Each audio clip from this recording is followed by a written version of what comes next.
আইনজীবীদের সালাম দিন, ধানের শীষে ভোট দিন, আইনজীবীদের সালাম দিন, ভোট দিব কিসে, ভোট দিব কিসে। গণভোটের কোন অস্তিত্ব সংসদ ছাড়া কখনো হয় না। সংসদে যদি কোনো বিল পাস হয় কিংবা কোনো আর্টিকেল অনুচ্ছেদ যদি সংশোধন হয়, সেটা কতগুলো আছে সিঙ্গেল মেজরিটি 151 এবং কতগুলো আছে 2/3 মেজরিটি অর্থাৎ 200-র উপরে ভোটের মাধ্যমে পাস হতে হবে। এবং যে সমস্ত সংসদের কোনো অনুচ্ছেদের পরিবর্তন যদি হয়, সংশোধনী হয়, অনেকগুলো সংশোধনী আছে যেগুলো গণভোটে পাস হতে হবে। তার মানে আগে সংসদে পাস হবে, তারপরে গণভোট হবে। কিন্তু আপনারা চাচ্ছেন কি ঘোড়ার আগে গাড়ি জুড়ে দেওয়ার জন্য। বাংলাদেশের জনগণ অতীতেও সজাগ ছিল ষড়যন্ত্রের বিরুদ্ধে। আপনারা এ ধরনের কথা বলেন, কেউ পিয়ারের কথা বলেন, কেউ মার্কা নিয়ে কথা বলেন, কেউ ভোটের আগে জাতীয় সংসদ নির্বাচনের আগে গণভোটের কথা বলেন।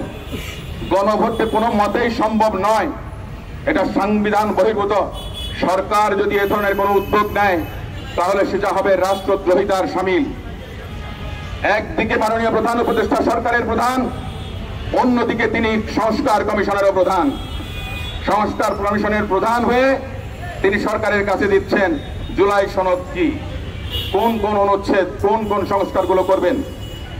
এটা হচ্ছে বিচারকের কাছে বিচারকের চুরির অভিযোগ দেয়া।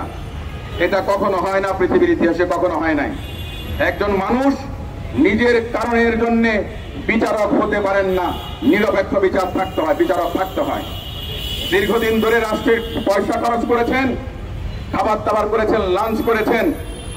জনগণের সঙ্গে দয়া করে প্রতারণা করবেন না। যেই আশা আকাঙ্ক্ষা, যে উৎসাহ, যেই স্পিরিট নিয়ে জুলাই আগস্টের অভ্যুত্থান হয়েছিল, বাংলাদেশের জনগণ ফ্যাসিস্টকে পরাজিত করেছে। ফ্যাসিস্ট পালিয়ে যাওয়ার পর যথাসত্তর নির্বাচন দেওয়া উচিত ছিল, কারণ জনগণের ভোটে নির্বাচিত সরকার জনগণের কাছে কমিটেড থাকে, অন্যদের কোনো কমিটমেন্ট থাকে না। দেশের আইন শৃঙ্খলা পরিস্থিতি কত খারাপ হতে পারে। গতকালকে চট্টগ্রামে বাংলাদেশ জাতীয়তাবাদী দল মনোনীত একজন প্রার্থী, তার উপরে গুলিবর্ষণ করা হয়েছে। এ ধরনের অপকর্ম, সন্ত্রাসী কর্মকাণ্ড যদি থাকে তাহলে সাধারণ জনগণ নিরাপদ বোধ করবে না। নির্বাচন কিভাবে হবে জনগণের কাছে স্পষ্ট হবে, আমি মনে করি সেটা জানানো উচিত। যে সমস্ত থানা লুট হয়েছে, আওয়ামী ফ্যাসিস্টদের যে সমস্ত অস্ত্র জমা দিতে বলা হয়েছিল, সেই অস্ত্রের 50 ভাগের 1 ভাগও জমা পড়েনি। সরকার যদি জমা না দেয় তাহলে সে সমস্ত অস্ত্রের লাইসেন্স বাতিল হয়। সেই অস্ত্রগুলো কি উদ্ধার করা হয়েছে? থানা পুলিশের লুট হয়ে যাওয়া অস্ত্র উদ্ধার হয়েছে? সন্ত্রাসীদের কাছে রয়ে গেছে। আমরা চাই অবিলম্বে অস্ত্র উদ্ধার করুন, সন্ত্রাসীদেরকে গ্রেফতার করুন, নির্বাচনের সুষ্ঠু পরিবেশ ফিরিয়ে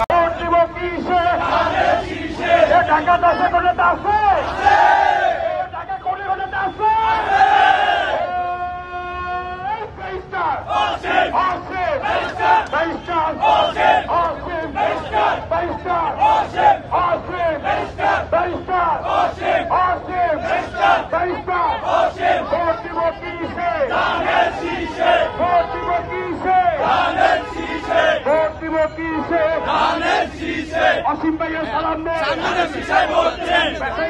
সালাম দেন, মা বোনকে বলে যায় ধানের শীষে ভোট চাই, ভোট দিব কিসে, ভোট দিব কিসে, সালাম দেন, আইনজীবীদের সালাম দেন, ভোট দিব কিসে, ভোট দিব কিসে, ভোট দিব কিসে, আইনজীবীদের সালাম দেন, ধানের শীষে ভোট দেন, ভোট দেব কিসে, সংসদ হবে কিসে,